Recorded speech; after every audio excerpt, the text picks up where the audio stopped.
Damn it. ఏంటిటా కుండబద్దలు కొడతా అత్త. నమస్కారం, కుండబద్దల ప్రేక్షకులకు స్వాగతం. తమిళనాడులో విచిత్ర రాజకీయాలు చోటు చేసుకున్నాయి. విజయ్ పూర్తి మ్యాండేట్ సాధించలేని కారణానికి అతను సీఎం కాలేకపోతున్నాడు. కాకపోతే రెండు వైరు పక్షాలుగా ఉన్న డిఎంకే కానీ ఏఐడిఎంకే కానీ ఇద్దరూ కలిసి ప్రభుత్వం స్థాపించడానికి సంసిద్ధమవుతున్నారనే సూచనలు కూడా కొన్ని కనపడుతున్నాయి. పూర్తి మెజార్టీ లేని కారణానికి విజయ్కి గవర్నర్ కూడా నో చెప్పారు. ఎందుకంటే ఆయనకి ప్రభుత్వం పెట్టడానికి పర్మిషన్ వస్తే ఆ తరువాత ఇక ఈ ప్రలోభాలు ఇత్యాది కార్యక్రమాలన్నీ నడిచి పార్టీల జంపింగులు జపాంగులు ఎక్కువ మంది తయారవుతారు. కాబట్టి అలాంటి వాటికి ఇది లేకుండా ముందుగానే మీరు పూర్తి మ్యాండేట్ని చూపిస్తే నేను మిమ్మల్ని ఆహ్వానిస్తానని గవర్నర్ చెప్పడం ఒక రకంగా కనపడుతుంటే, ఇక అలయన్స్లు ప్రీ పోల్ అలయన్స్లు ఉంటాయి, పోస్ట్ పోల్ అలయన్స్లు ఉంటాయి. అలా పోస్ట్ పోల్ అలయన్స్లో ఇద్దరు ఒకళ్ళకొకళ్ళు ఉప్పు నిప్పుగా ఉన్న వాళ్ళందరూ కూడా ఇప్పుడు కలిసిపోయి ప్రభుత్వం స్థాపించడానికి సంసిద్ధపడే అవకాశాలు మెండుగా కనిపిస్తున్నాయి.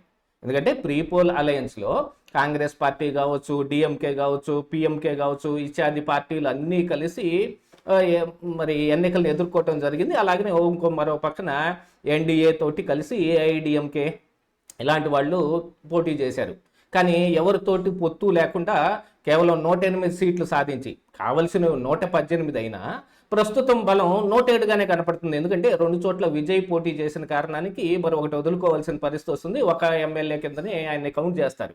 కాబట్టి 107కి ఒక 11 సీట్లు మరికొన్ని అవసరం అయ్యి వాటిని సమకూర్చుకోవటంలో ఈ 2 రోజుల్లో ఆయన పెద్దగా సక్సెస్ కాలేకపోయాడు. డిఎంకే తోటి తెగతెంపులు చేసుకుని కాంగ్రెస్ పార్టీ మరి విజయ్కి మద్దతు ఇస్తున్నట్టుగా ప్రకటించిన అది కూడా క్వశ్చన్ మార్క్గానే కనపడుతుంది. పూర్తిగా ఆయనకు మెజారిటీ రాని కారణానికి ఏం జరుగుతుంది అనేది ఒకసారి చూసుకుంటే కనుక ఇటు డిఎంకే ఏఐడిఎంకే తమ ద్రవిడ ఉద్యమంలోంచి పుట్టిన కొన్ని పార్టీలు తమ ద్రవిడ సిద్ధాంతాన్ని కాపాడుకోవడానికి తమ స్థాన బలం చూపించుకోవడానికి రెండు కలిసిపోయినా కూడా పోతాయి. ఎందుకంటే ఏఐడిఎంకే అసలు డిఎంకేలోంచి వచ్చిన ఒక శాఖ లాంటిదే. దీనికి ఎంజీఆర్ స్థాపించి దీన్ని అధికారంలోకి తీసుకొచ్చిన తరువాత జయలలిత లాంటి వాళ్ళు దీన్ని అప్రఖ్యాతంగా గవర్నమెంట్లు నడిపినా, మరొక వైపున కరుణానిధి, స్టాలిన్ లాంటి వాళ్ళు ఈ డిఎంకేని అప్పటి నుంచి అలాగనే నడుపుకుంటూ వస్తున్నా మొత్తం అంతా ఒక్కుదుర్లోవే.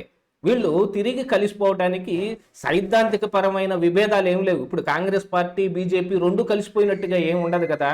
రెండు ఒక దాంట్లో నుంచి వచ్చినవి కాబట్టి వాళ్ళ సిద్ధాంతం కూడా దాదాపుగా సేమ్గా ఉంటుంది. అధికారం కోసం చేసిన కొన్ని ప్రయత్నాల్లో ఈ చీలికలు ఇవన్నీ జరిగినా మళ్ళీ కలిసిపోవటంలో అంత పెద్ద ఆంతర్యం ఏం కనిపించదు. కాకపోతే ఈ ద్రవిడ సిద్ధాంతాన్ని వ్యతిరేకించిన ప్రజలు విజయ్కి పట్టం కట్టారు అనే ఒక ఇది చూశారు. దానికి మాత్రం తూట్లు పొడిచినట్టుగా అయిపోతుంది. ప్రజల అభిష్టానికి వ్యతిరేకంగా ఈ రెండు పార్టీలు అధికారంలోకి వచ్చాయి. ఇదేం రాజకీయం, ఇది అరాచకీయం అనే విధంగా చాలామంది మాట్లాడే అవకాశం కూడా ఉంది. కాకపోతే విజయ్కి పూర్తిగా మ్యాండేట్ ఇవ్వాల్సింది ప్రజలు అంత పూర్తిగా ఇవ్వలేదు. గతంలో ఢిల్లీలో కూడా కేజ్రీవాల్కి ఇలాంటి పరిస్థితి ఒకటి వచ్చినప్పుడు ఆయన అసలు ప్రభుత్వం వైపుగానే నేను ప్రయత్నం కూడా చేయను, ఎవరైనా పెట్టుకుంటే పెట్టుకోండి, ఏం చేసుకుంటే చేసుకుంటారు, మళ్ళీ ప్రజలు పూర్తిగా మ్యాండేట్ ఇచ్చినప్పుడే నేను ప్రభుత్వం స్థాపిస్తాను అని ప్రభుత్వంలోకి వస్తాను అని ఆయన మంకుపట్టు కూర్చున్నాడు. కానీ ఇప్పుడు విజయ్ అయితే ఎలాగైనా సీఎం అయి తీరాల్సిందే అనే దానికోసం ఆయన ప్రయత్నాలు ఆయన చేస్తూ గవర్నర్ గారి దగ్గరకు కూడా వెళ్ళారు.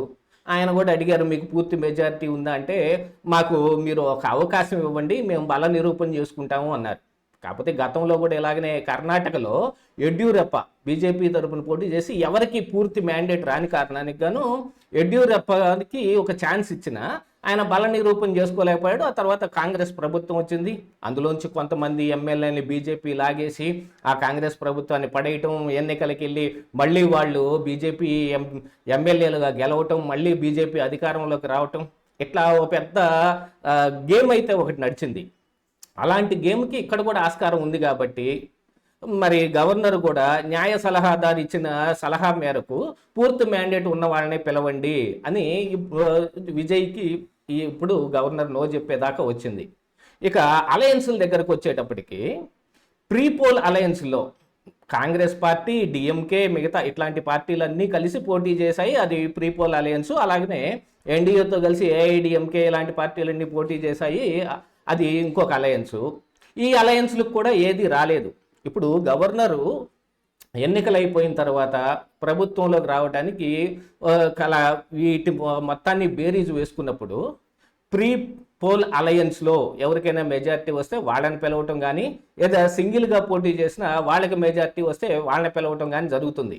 ఇలా ఎవరికి సరిపోయినంత బలం లేనప్పుడు పోస్ట్ పోల్ అలయన్స్లో ఎవరైనా బలం చూపిస్తే దాన్ని ఎక్కువగా ఎంకరేజ్ చేయటం జరుగుతుంది, వాళ్ళని ఎక్కువగా పిలుస్తారు.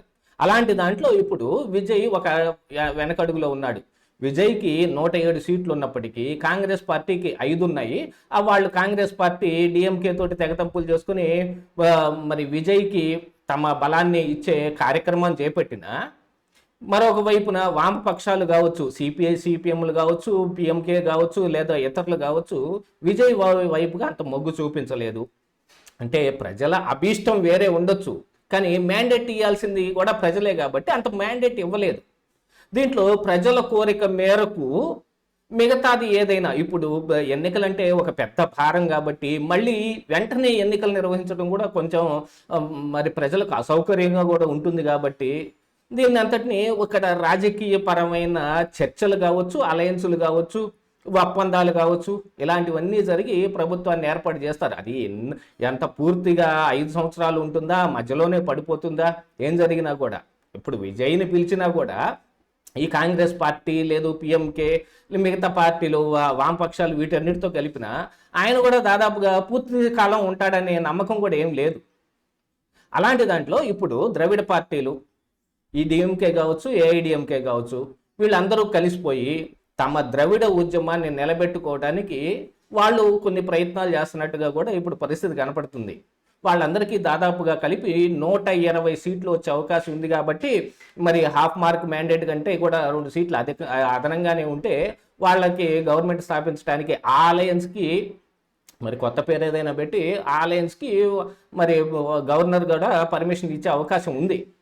కాకపోతే ఇక్కడ విజయ్ని ప్రజలు కోరుకుంటే ద్రవిడ పార్టీలు రాజకీయంతో అధికారంలోకి వచ్చాయని చెప్పుకునే అవకాశాలు కూడా కొన్ని కనపడుతున్నాయి. కానీ ఇలాంటి అనిశ్చితి ఎందుకు వచ్చింది అనంటే ఖచ్చితంగా ఈ ప్రజల్లో ఉన్న ఒక భేదభావాలే.